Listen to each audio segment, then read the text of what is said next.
Ever wonder what would happen if Greek mythology crashed headfirst into a modern, scandal-filled family drama? Well, Netflix's Sirens is here to answer that question, and trust me, it's a wild ride from start to finish.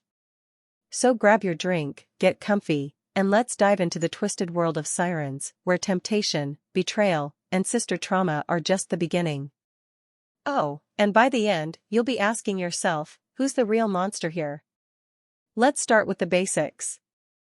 Sirens follows Devon DeWitt, a recovering alcoholic who swapped one addiction for another, sex.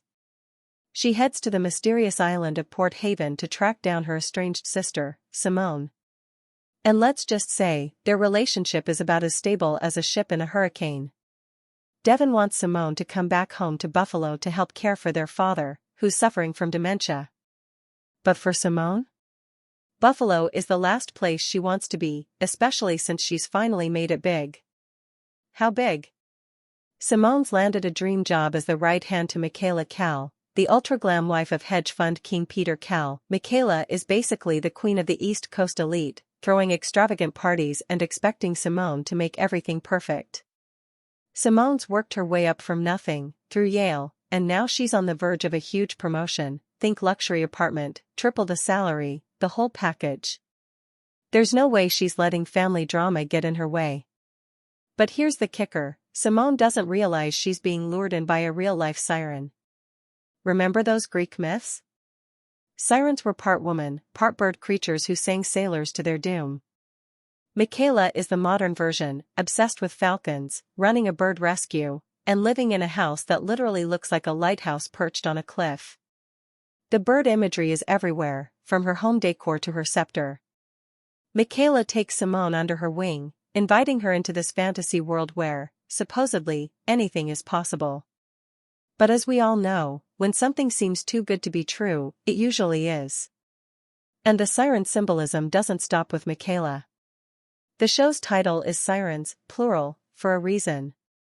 Sirens is also the emergency code word Devon and Simone use when they need each other's help. We hear police sirens in the background of flashbacks to their mother's tragic suicide. The theme is everywhere, temptation, danger, and the ever-present threat of self-destruction. Now, let's talk about the ending, because wow, does it turn everything upside down. Michaela, the original siren, gets dethroned by Simone, the very woman she mentored and brought into her world. After Simone is caught sharing an unwanted kiss with Peter, Michaela fires her, stripping away her dream life and forcing her back toward the trauma she spent her whole life running from.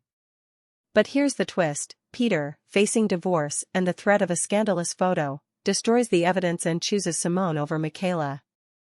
Suddenly, Simone is the new siren, stepping into Michaela's shoes and leaving chaos in her wake. But is Simone really the villain here?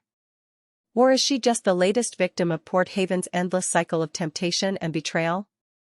The show draws some pretty chilling parallels between Simone and Michaela. Both went to Yale, both lost their mothers young, both are drawn to power and luxury.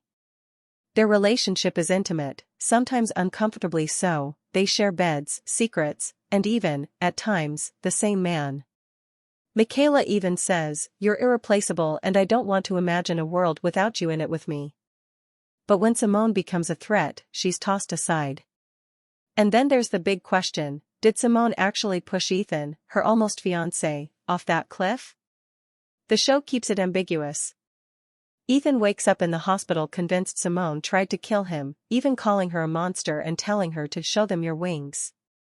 The scene is shot so you never really know what happened. Was it an accident, or did Simone finally become the monster everyone fears?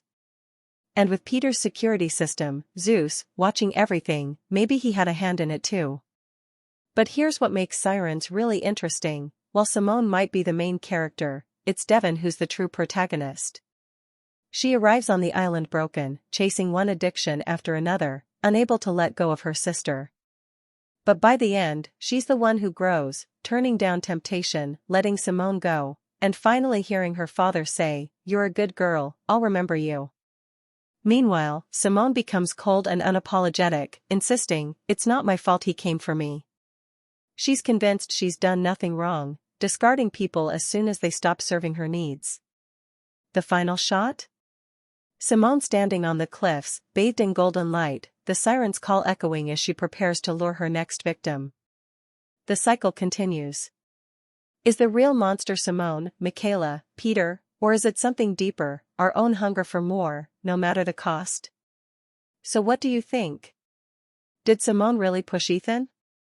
Is she a villain, a victim, or a little bit of both? And who, in the end, is the true siren of Port Haven? Drop your theories in the comments, I want to hear what you think. If you enjoyed this breakdown of Netflix's Sirens, don't forget to like, subscribe, and ring that bell for more deep dives and wild theories.